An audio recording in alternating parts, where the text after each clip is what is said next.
dépité. Dépité. Parce qu'on sera, sans aucun doute, je pense, il y a de fortes chances que cette victoire, ce soit peut-être la victoire vraiment de la Liga pour le Barça. Mené 2-0. Mené 2-0 contre l'Atlético en deuxième mi-temps. Et cet Atlético qui a, à 2-0, voulu exploiter les failles en se disant on va les tuer. C'est un match clé de la saison en fait. Et l'Atlético derrière qui s'est fait avoir sur l'égalisation de Lewandowski, qui pour moi change le match. C'est Lewandowski qui change le match sur son but. But exceptionnel. Bref les amis, bonjour à tous. J'espère que vous allez bien et que tout se passe pour le mieux pour vous. Victoire 4-2, c'est incroyable. Du Barça, victoire méritée malgré tout, hein, même s'ils ont été menés 2-0. Encore une fois, ils font une remontada à l'Atlético. L'Atlético qui avait pourtant, entre guillemets, la recette face à ce Barça sur ce match, après avoir défendu, et un Barça qui a dominé. Mais Sorloth qui a remarqué contre le Barça. Et en vrai, je suis dégoûté. Je suis dégoûté parce que le Barça reprend 3 points d'avance. Enfin, ils ont un match en retard contre Osasuna. Logiquement, ils vont reprendre 3 points d'avance. Presque 4 points en vrai, on peut dire, parce qu'il faut que tu leur mettes plus 4 ou je sais pas combien au classique au retour. C'était le match qui pouvait changer la saison du Barça, là. Sur la deuxième partie de saison, ça aurait pu leur mettre une claque. Mais ils n'ont rien lâché. Ils se sont battus. Ils ont joué leur foot. De la première à la dernière minute. Ce n'était pas une domination non plus H24, il y a eu quand même des petits moments où l'Atlético a réussi un petit peu à calmer l'intensité offensive du Barça. Mais malgré tout, ils ont dominé, ils ont joué le jeu, ils les ont fait reculer jusqu'à la zone. Comme on les connaît, et en contre, l'Atlético a été redoutable. Alors le deuxième but de l'Atlético, il y a une main dont l'arbitre, je ne sais pas s'il avait laissé l'avantage quand il l'a vu. Bah non, sinon il serait revenu dessus après la perte de balle. C'est un match où, encore une fois, hein, l'arbitrage aurait pu perturber. Hein. Il y a, au début du match, Llorente, s'il se laisse tomber, il y a péno. Il y a une main l'arbitre qui ne revient pas sur une main, la VAR qui ne revient pas sur la main, alors il faudrait expliquer pourquoi. Est-ce qu'ils ne reviennent pas sur la main pour... Enfin, je sais même pas en vrai pourquoi ils ne reviennent pas sur la main aussi. Bref, c'est le match. En vrai, ils méritent. Moi, comme je vous dis, que ce soit aussi peu, que ce soit encore serré, cette Liga, moi je dis au Barça, les gars, vous faites une grosse saison, footballistiquement vous vous retrouvez, mais normalement cette Liga vous devez la tuer plus vite, quand tu vois la tronche du Real de cette année. Mais il mérite, quoi qu'il arrive, voilà, qu'il le gagne, et qu'il la gagne de manière un peu plus difficile ou pas, ce qu'il propose cette saison, pour l'instant c'est mérité, hein. Qu'est-ce que vous voulez que je vous dise ? Contre l'Atlético, encore une fois, il les surdomine, même si l'Atlético a ce petit truc de pouvoir le faire contre le Barça. Mais, je ne vais pas dire contre le cours du jeu, parce que c'est ce qu'ils espèrent. Ils savent qu'ils sont dominés, qu'ils ne peuvent pas faire autrement. Mais ils ont des moments d'occasion. Ah, il y a Koundé aussi qui est sur une occasion, sur le fil, qui aurait peut-être pu prendre... Alors, en vrai, c'est très vicieux, ce truc-là, parce que Koundé sait qu'il a déjà un jaune, et sait qu'il va pas faire de trucs brusques, mais en faisant... Son mouvement en arrière en mode l'autre il le provoque une fois, 2 fois. Moi qu'est-ce que je vous dis moi ? À chaque fois, ce qui s'était passé avec Vinicius, quand le gardien provoque, ensuite t'as une petite réaction et ensuite l'autre il tombe, et les arbitres comme des idiots, des fois ils arrivent, ah bah t'as pas le droit de faire ça, et bah carton. Là, l'arbitre a été, je trouve, intelligent, comme il l'a été hier avec Bellingham. Il y a une différence entre... Déjà, faut toujours atténuer, pour moi, j'essaie de réfléchir à comment il faut réagir face à ce genre de choses. Si on te provoque, on te fait ça, et que toi tu mets une pêche, bon voilà, t'es dans le faux. Mais si on te provoque intentionnellement pour avoir le deuxième carton, et que l'autre ne met pas un coup, je veux dire, l'autre il lui dit arrête. Koundé lui dit arrête. Là je me dis, arrête, faut pas que t'exagères, celui qui tombe peut mériter un carton jaune. Comme ça, on fera attention aux simulations. Mais ça, c'est ce que j'avais dit la dernière fois avec Vinicius, et on me disait non, faut juste pas réagir. Ah bah alors, faut être en accord avec vos propos maintenant. Faut pas réagir. Moi je vous ai dit, mais ça n'a pas de sens. Un mec il peut te pousser 1000 fois, l'arbitre il te voit pas, toi tu fais une mini réaction, il va tomber, et c'est toi qui est puni. Mais on m'avait dit que bah non, Vinicius, c'est pas grave, c'est lui qui doit... D'accord, alors bon, bah Koundé alors mérite un rouge, un deuxième jeu. Vous voyez ce que je veux dire, ça n'a pas de sens. Faut de l'intelligence dans l'arbitrage. Faut de l'intelligence. Et les mecs de la VAR, ils servent à quoi les garçons là en vrai, que ce soit Llorente, que ce soit la main, que ce soit la simulation sur Koundé, la VAR, ils servent à quoi? Parlez, dites des trucs un peu, imposez l'idée qu'on vous voit. Si vous dites on vous voit, les joueurs sur le terrain, ils vont plus faire les idiots. Tu provoques, il l'a provoqué, il veut le truc. Ok, à l'arbitre, tu vas voir le gars. Première fois, vas-y, tu veux lui dire, on t'a vu, prochaine fois, c'est les jaunes. C'est de l'anti-jeu comme une faute, en vrai. De provoquer comme ça pour qu'il y ait de la réaction. Il y a provoqué, mais ne le touche pas. Parle-lui si tu veux, vas-y. Et ça, sinon, la VAR, les mecs du camion, rentrez chez vous, en vrai. Sinon, rentrez chez vous. Et s'il faut toujours tomber pour qu'il y ait faute aussi, ben alors, d'arrêter de vous plaindre que les joueurs simulent. Vous voyez ce que je veux dire? Donc, tu ne tombes pas, il n'y a pas faute. Il y a une main, l'arbitre ne revient pas dessus. À quoi sert la VAR? C'est tout ce que j'ai à dire. Sinon, Sorloth, entrée en jeu, encore buteur contre le Barça, et les mêmes styles de but. C'est la folie, non, vraiment. C'est le match où le Barça a vraiment rien lâché, en étant mené 2-0, mais le but de Lewandowski, les gars, ça vous sous-estimez, ça. Là, beaucoup d'entre vous sous-estimez. C'est une dinguerie, son but. C'est le but qui peut-être va te donner la Liga. C'est le but à 2-0. Vous savez, un but comme ça, je le compare à quoi? Pas dans la gestuelle, pas dans la beauté, pas dans le foot, mais dans l'importance.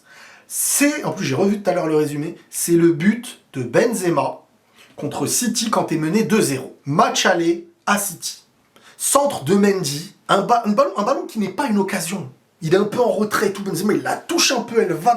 Et là, c'est pareil, sauf que la gestuelle est plus belle. Contrôle orienté, un tir croisé. Là, c'est du vrai Lewandowski, ça.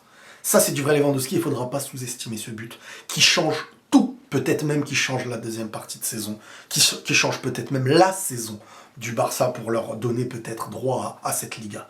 Parce que là, le Barça, ils ont le droit, maintenant, s'ils font pas un faux pas contre Osasuna, le match en retard, ils ont le droit à une défaite, qu'il serait égalité avec le Real si le Real ne fait pas de faux pas. Mais dans cette égalité, ils auront quand même l'avantage du nombre de buts marqués dans la confrontation directe entre les deux. Sur cette partie de saison, avec un Barça qui est dominateur, donc à 98% dans l'idée de gagner contre les équipes de Liga, les 2% c'est Atlético et Real. Après... Voilà, il y a des nuls, machin, mais bon, ça va pas être facile, hein, surtout que je suis pas hyper confiant pour le retour, mais si la saison se jouait sur le dernier Classico, je me dis le Real, peut-être qu'ils vont la faire à la madrilène en mode Ligue des Champions en un match, défendre, machin, truc et tout, individualité et compagnie, mais là, je suis parfois pessimiste, mais là, ça va pas être facile. Hein. Que le Barça lâche sa Liga comme ça, là, ça va pas être facile. Donc, mais bon, s'ils la prennent, elle sera méritée. Et le match en lui-même est une victoire clairement méritée. Hein, ça, c'est une réalité. Pedri, tous les ballons passent par lui dans la construction. Lamine Yamal dans le... En fait, ce match, il est à l'image de la saison. Tout est regroupé. On va pas parler de Ferran, parce que lui aussi...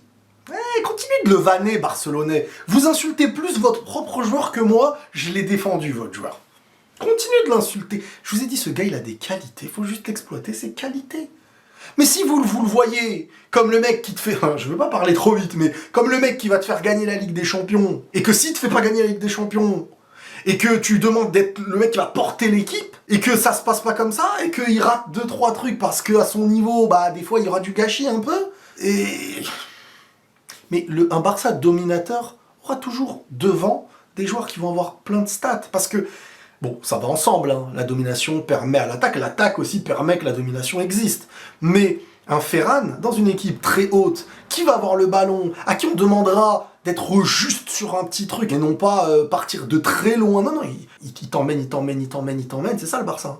Et après, il joue autour de toi parce que t'es un petit bloc, et tu leur laisses 10 secondes d'espace, ils te tuent. Hein. Parce qu'il y a eu des occasions, Lamine Yamal, début de match. Et donc, bref, attends, je vous disais, ce match résume la saison entière du Barça. Lewandowski comme le meilleur buteur de la Liga pour l'instant, qui qui reprend 2 buts de plus par rapport à Mbappé. Hier, il y en avait un qui était en différence. On espère au moins que Kylian prendra le Pichichi, ça fera du bien. Mais bon, Lewandowski, il marque. Là, c'est un but qui vaut 20 buts. Hein. C'est un but hyper important pour le Barça. Lewandowski en buteur, entre guillemets, sauveur de ce match-là, donc à l'honneur du but, le plus important pour moi du match. Lamine Yamal, comme le petit génie qui... Lamine Yamal, il met peut-être le but qui donne la Liga, et derrière... Enfin, avant, il te donne des buts qui le qualifient en finale, qui donnent des passes de l'Euro, Lamine Yamal, sur l'aspect décisif aussi, il marque énormément de points. Et puis t'as Ferran Torres, vas-y, insultez-le, vas-y, continuez de l'insulter. Vous n'avez pas le Sharingan. Vous n'arrivez pas à savoir faire la différence entre quel est le niveau d'un joueur et s'il n'est pas trop fort, ça veut dire qu'il est nul. Non, il n'est pas trop fort. C'est pas un titulaire dans les plus gros clubs. Mais ses capacités, tu les exploites et bah voilà. Cette saison, ses entrées, elles font du bien. Elles font énormément de bien, les entrées en jeu de Ferran Torres cette saison. Et l'Atlético, avec ses armes, a failli perturber vraiment. Alors, j'en ai pas parlé, mais Alvarez, c'est un joueur exceptionnel. Vous savez, pour être fort offensivement dans une équipe qui joue très bas, c'est beaucoup plus dur que t'es dans un collectif. Par exemple, un Alvarez, le Barça le veut. J'avoue, j'ai pas envie qu'il y aille. Franchement, c'est trop dangereux s'il y va. Un monstre physique, technique, finisseur, intelligent, qui sait construire. C'est un sacré monstre, le garçon. Un sacré monstre. Il est excellent. Excellent. Non, vraiment, c'était un beau match parce que une confrontation de style totalement à l'opposé. Le point fort de l'Atlético, défendre et contre-attaquer. Point fort du Barça, attaquer très haut et t'étouffer dans ton camp. Les deux confrontations avec les points forts de chaque côté. Mais ce Barça, en fait, il lâche rien jusqu'à la dernière seconde. Ils veulent leur Liga et il y a de fortes chances qu'ils l'aient cette année. Moi, je m'étonne juste que, à la différence, parce que c'est vrai, tout le monde aujourd'hui te dira le Real, c'est un Real tellement moisi cette année, tellement pas équilibré. T'as des individualités, mais qui ne peuvent pas avoir un lien dans l'équipe avec ce qu'il y a, au milieu ou derrière, sans parler de certains aspects, que le Real était encore à 2 doigts d'être à égalité si ce Barça perdait, parce qu'il perdait 2-0 à la deuxième mi-temps, je me dis, attention, parce que le Barça, là, imaginez, ils perdent ce match et ils font un faux pas dans le Classico. Mais c'est une catastrophe industrielle, hein, sur une saison comme ça du Barça et sur une saison comme ça. Vous voyez ce que je veux dire? Donc, faut vite qu'ils s'assurent leur Liga pour aller dans la continuité du mérite et de ce que Flick a fait, qui est grand, qui est très grand, on va pas se mentir. Donc en soi, c'est du mérite, hein, ce qu'ils ont eu. Moi, c'est parce que je voulais le Real qui remonte, mais c'est un mérite attendu de base, parce que j'attendais qu'ils les battent. Il y a eu de l'espoir beaucoup pour l'Atlético, surtout à 2-0, mais c'est ça qui m'énerve en fait, c'est que à 2-0, ils se sont dit c'est bon, ils vont totalement se découvrir, mentalement on est là. Lewandowski dans un moment de difficulté, dans une action qui n'est réellement pas une occasion. Le Barça est encore en train de se plaindre de la main non sifflée, que lui, il t'a sorti. Ça c'est dans les gènes du 3e meilleur buteur de la Ligue des Champions, possiblement le Ballon d'Or si on lui avait pas volé avec le Covid. Tu vois, vraiment, ça c'est ressorti, voilà, ça peut être un papy pour certains, ça peut être un mec qui parfois, mais il te sort des fois là, il lui reste des bribes de cette légende qu'il est. Donc victoire méritée qui, je pense, va vous faire plaisir à vous qui supportez le Barça et qui me suivez, et qui, voilà, moi je suis dépité, mais bon, bien joué à vous. Les amis, on est en jeu concours sur Instagram. Je vous fais gagner pour les amoureux de One Piece la figurine Shanks le Roux, une grosse figurine reconnue mondialement. Enfin, je sais pas si elle est reconnue ou pas, mais elle est top. Et donc, n'hésitez pas à rejoindre le Insta qui est dans la description. Les amis, prenez tous soin de vous et la paix sur vous.